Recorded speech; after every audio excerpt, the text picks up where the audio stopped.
주님께서 십자가에 달려 돌아가신 후 주님의 숨겨진 제자였던 아리마다 요셉은 주님의 시신을 가져다가 자기의 새 무덤에 넣고 장례를 치릅니다. 오늘 말씀은 그 이후의 사건입니다. 그 다음날 대제사장들과 바리새인들이 빌라도 총독을 찾아왔습니다. 그들이 뭐라고 했을까요? 마태복음 27장 63절 64절입니다.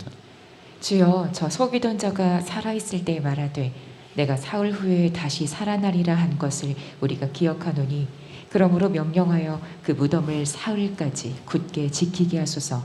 그의 제자들이 와서 시체를 도둑질하여 가고 백성에게 말하되 그가 죽은 자 가운데서 살아났다 하면 후의 속임이 전보다 더 클까 하나이다 하니. 그들은 주님을 속이는 자, 사기꾼 이렇게 불렀습니다. 빌라도시여, 저 속이던 자가 살아있을 때 자기가 죽은 지 사흘 만에 다시 살아나리라 한 것을 우리가 잘 알고 있습니다. 그러므로 사흘까지 무덤을 굳게 지키게 하소서. 혹 그의 제자들이 그 시체를 도둑질하고 백성들에게 그가 다시 살아났다 이렇게 거짓 소문을 퍼뜨릴까 심히 염려가 됩니다. 그럼 예수가 생전에 했던 그 거짓말 때문에 앞으로 더 큰 문제가 생기게 될 것입니다. 여러분, 기묘한 일이 벌어진 것입니다. 내가 사흘 만에 다시 살아나리라. 여러분, 이 말씀을 원래는 주님께서 누구에게 하신 말씀일까요? 주님께서 당신의 제자들에게 하신 말씀입니다.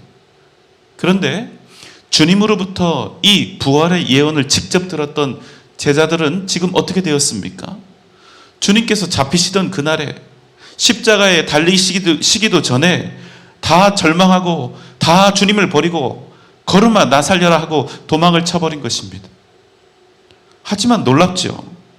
예수님을 십자가에 못 박으라 선동했던 자들, 그리고 끝내 주님을 십자가에 살해했던 그 자들은 주님께서 생전에 하셨던 그 말씀을 아주 정확하게 기억하고 있었다는 사실입니다.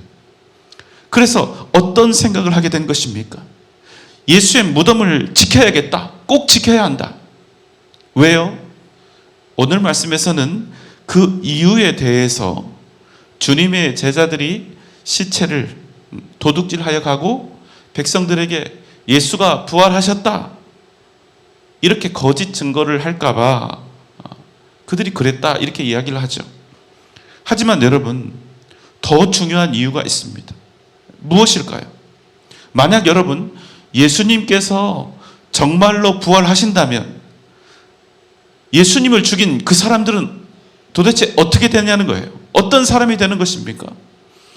이스라엘을 구원하시기 위해 이 땅에 오신 하나님의 아들 메시아 예수 그리스도를 십자가에 못 박아 살해한 극악 무도한 죄인들이 되는 것입니다. 그럼 여러분, 자기들이 끝나는 거예요. 지금까지 자신들이 누려왔던 정치적이고 사회적이고 종교적인 모든 기반들이 다 물거품이 되는 것입니다. 그럼 여러분 어떻게 해야 될까요? 제자들이 시체를 훔치는 것을 지키는 것은 당연한 일이고, 여러분 자기들이 살아남기 위해서 지금 누리고 있는 것들을 여전히 누리기 위해서 이 자들이 정말로 지키고 진짜 막아야 할 일이 무엇이냐는 것입니다. 여러분 뭡니까? 주님의 부활을 막아야 하는 것입니다. 만약 부활해도 절대로 무덤 밖으로는 한 발자국도 나올 수 없도록 막아야 하는 것입니다. 만약 이것을 막지 못하면 자기들은 어떤 사람이 된다고요? 하나님의 아들 메시아를 죽인 살인자들이 될 수밖에 없다는 것입니다. 이러한 이유로 대제사장들과 바리새인들은 어떤 일이 있어도 주님이 안치된 그 무덤을 지켜야 했다는 것입니다. 65절, 66절의 말씀입니다. 빌라도가 이르되 너희에게 경비병이 있으니 가서 힘대로 굳게 지키라 하거늘 그들이 경비병과 함께 가서 돌을 인봉하고 무덤을 굳게 지키니라. 빌라도가 그들의 말을 듣고 이렇게 명합니다. 너희에게 경비병이 있으니 그들을 데리고 가서 힘을 다해 그 무덤을 지키라.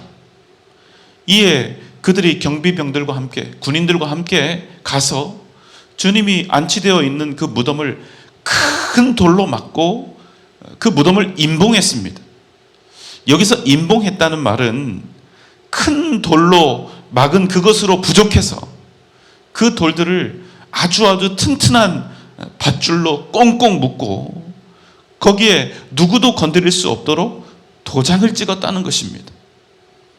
아주 조금이라도 이 무덤을 막고 있는 돌이 움직여지거나 누군가의 손을 타게 되면 즉시 그 사실을 확인하고 그 사람에 대해서 제재를 가할 수 있도록 한 것입니다. 또 어떤 이유가 있을까요?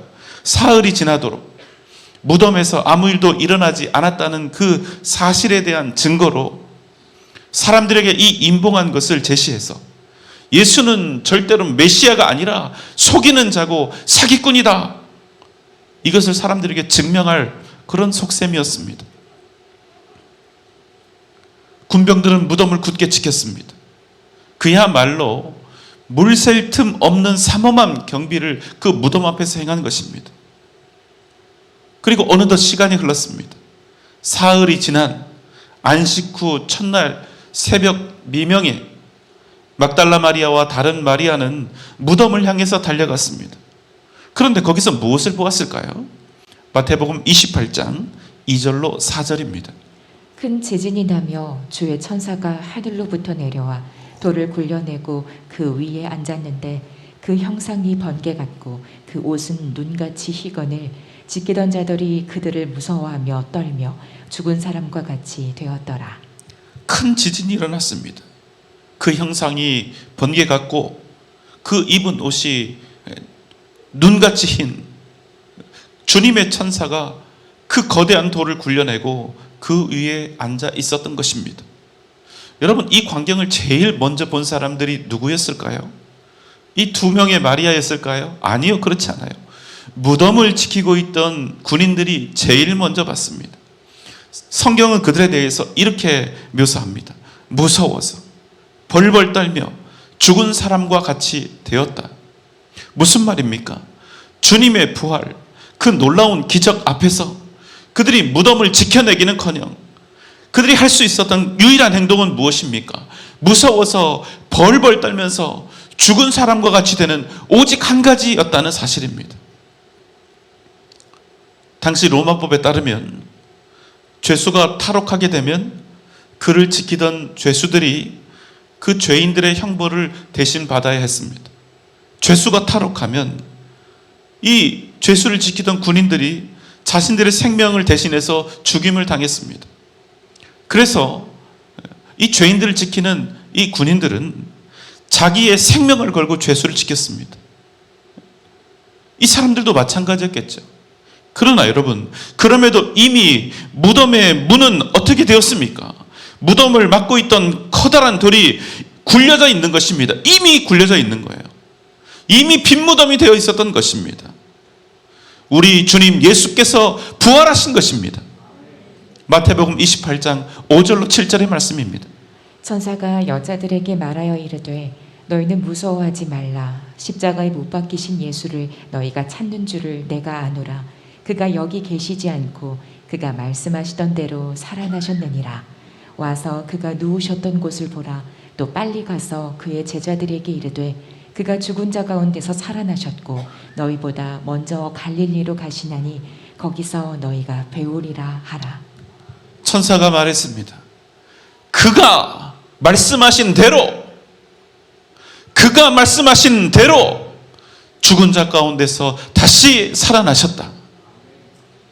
유대 지도자들은 주님의 시체를 반드시 지켜야 했습니다. 주님께서 부활하시는 일, 그런 일은 결코 일어나서는 안 되었습니다. 그래서 철통같이 무덤을 지켰습니다. 하지만 여러분, 그 무엇도, 그 누구도 주님의 부활하심을 막을 수는 없었다는 사실입니다. 그들이 지켜낼 수 있었던 것은 고작 껍데기만 남은 무덤뿐이었습니다. 베드로전서 1장 24절 25절입니다.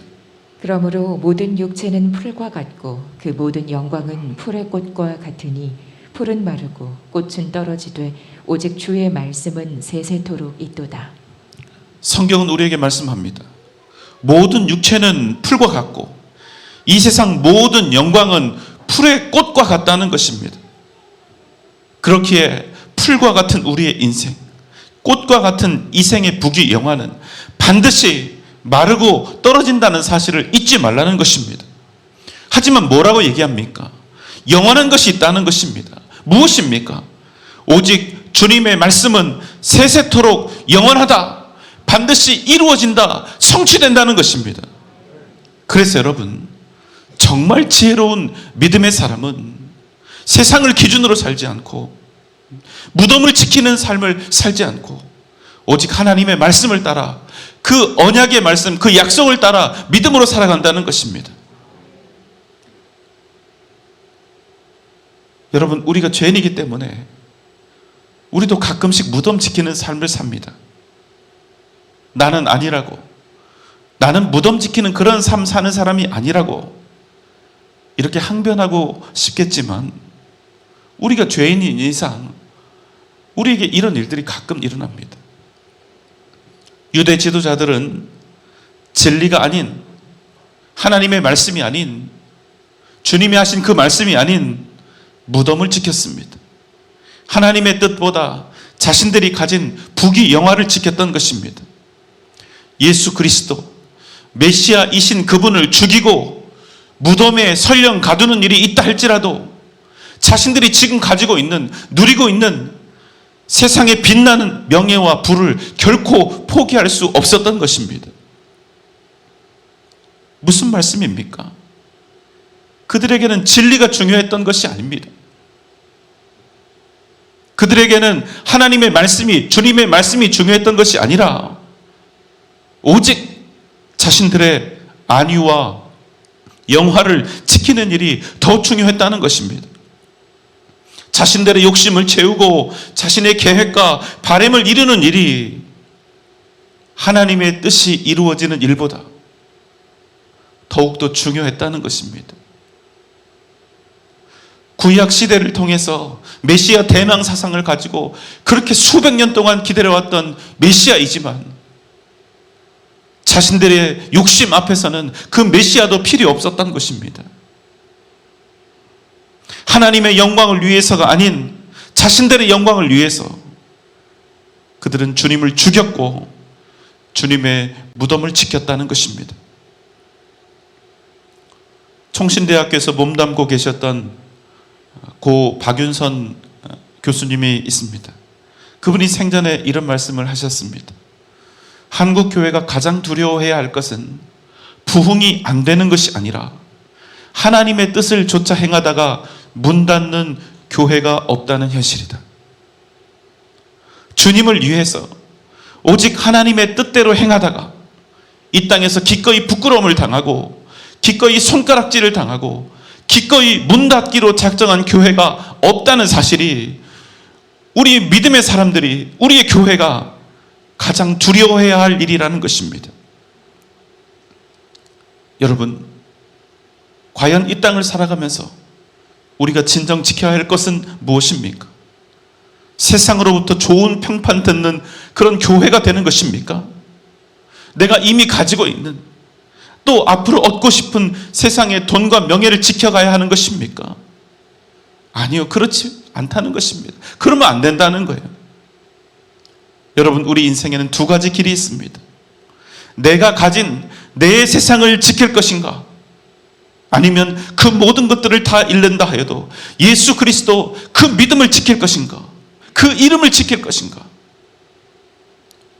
사랑하는 여러분, 여러분은 무엇을 지키는 삶을 사시겠습니까? 내가 옳다고 생각하는 것, 내가 좋다고 생각하는 것, 내게 유익하다고 여겨지는 그것들을 지키면서 살 것인가? 아니면 영원한 진리이며 능력이신 하나님의 말씀, 예수 그리스도의 그 이름을 지키고 따르는 삶을 살아갈 것인가? 우리가 예수 그 이름을 지켜 살면 세상의 부귀영화는 반드시 자연히 우리를 따라오게 되어 있습니다. 그러나 세상의 부귀영화를 얻고 지키겠다고 우리 주님을 가둬버리면 그 인생은 헛되고 헛된 인생, 공허와 허물을 반드시 만나게 될 수밖에 없다는 사실입니다. 사랑하는 여러분, 무덤 지키는 자들 되지 맙시다. 우리는 무덤이 아니라 믿음을 지키는 자들, 주님을 지키는 자들이 되어야 하는 것입니다. 여러분 아멘입니까? 오직 주 예수의 이름, 오직 믿음을 지키며 영원한 승리의 기쁨을 날마다 누리며 살아가는 복된 여러분 되시기를 주님의 이름으로 축원합니다.